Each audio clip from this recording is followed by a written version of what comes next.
اعوذ باللہ من الشیطان الرجیم، بسم اللہ الرحمن الرحیم۔ الصلاۃ والسلام علیک یا رسول اللہ، الصلاۃ والسلام علیک یا حبیب اللہ، الصلاۃ والسلام علیک یا نبی اللہ صلی اللہ تعالی علیہ وآلہ وسلم۔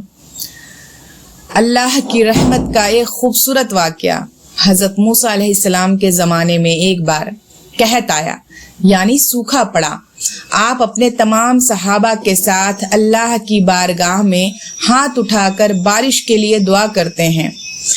اللہ کی جانب سے موسیٰ علیہ السلام کو غیب سے آواز آئی اور کہا، اے موسیٰ علیہ السلام، آپ کے ایک صحابی نے ابھی تک توبہ نہیں کی ہے۔ حضرت موسیٰ علیہ السلام اپنے صحابہ سے کہتے ہیں کہ تم میں سے کون ہے جس نے ابھی تک توبہ نہیں کی ہے، اسی لیے بارش نہیں ہو رہی ہے۔ یہ کہتے ہی بارش کا برسنا شروع ہو گیا۔ صحابہ کہنے لگے کہ اے موسیٰ علیہ السلام، آپ نے تو جھوٹ کہا ہم سے، دیکھو بارش تو شروع ہو گئی ہے۔ موسیٰ علیہ السلام پریشان ہو کر اللہ پاک کی بارگاہ میں سوال کرنے لگے کہ اے اللہ، یہ کیسا ماجرا ہے؟ اللہ تعالیٰ نے فرمایا کہ اے موسیٰ علیہ السلام، جیسے ہی تم نے صحابہ سے توبہ کا ذکر کیا، میرے اس گنہگار بندے نے مجھ سے اپنے گناہوں کی توبہ کر لی۔ سبحان اللہ، سبحان اللہ۔ روایتوں میں آتا ہے کہ اس صحابی کے منہ سے استغفار کا جملہ نکلا۔ اللہ اکبر، سبحان اللہ۔ موسیٰ علیہ السلام نے کہا کہ اے اللہ، مجھے بھی بتا بھلا وہ کون بندہ ہے، کون بندہ تھا بھلا مجھے بھی بتا۔ موسیٰ علیہ السلام کہنے لگے اللہ رب العزت سے۔ اللہ تعالیٰ نے فرمایا کہ اے موسیٰ علیہ السلام، میرا بندہ جب گناہ کر کے توبہ نہیں کیا تھا تب میں نے تم سے چھپایا تھا، اب تو میرا بندہ توبہ کر چکا ہے، پھر بھلا اب تم سے کیسے اس کا نام بتا دوں۔ سبحان اللہ، سبحان اللہ۔ قربان جائیے، اللہ رب العزت اپنے بندوں سے کتنی محبت کرتا ہے اور کس طریقے سے ہمارے عیبوں کو چھپاتا ہے دنیا کے تمام لوگوں سے، کس طرح وہ ہماری حفاظت کرتا ہے، ہمارے عیبوں کو ڈھانکتا ہے۔ سبحان اللہ، سبحان اللہ۔ یہ رشتہ ہے اللہ کا اپنے بندوں سے۔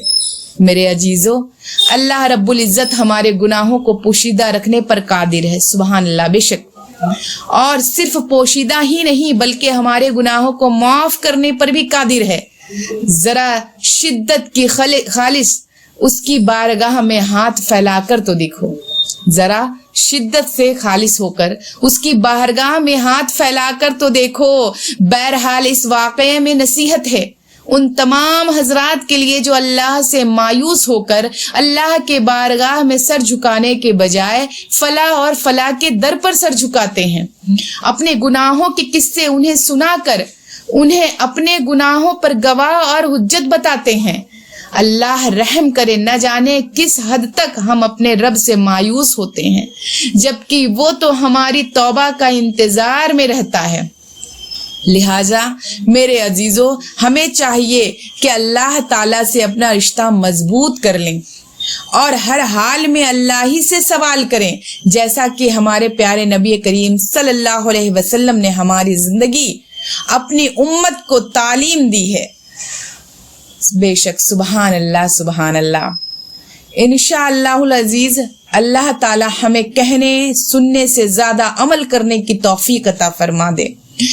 جب تک ہمیں زندہ رکھے، اسلام اور ایمان پر زندہ رکھے، اور ہمارا خاتمہ بھی ہو تو ایمان پر ہی ہو۔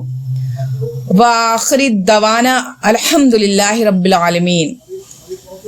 خدا حافظ، فی امان اللہ۔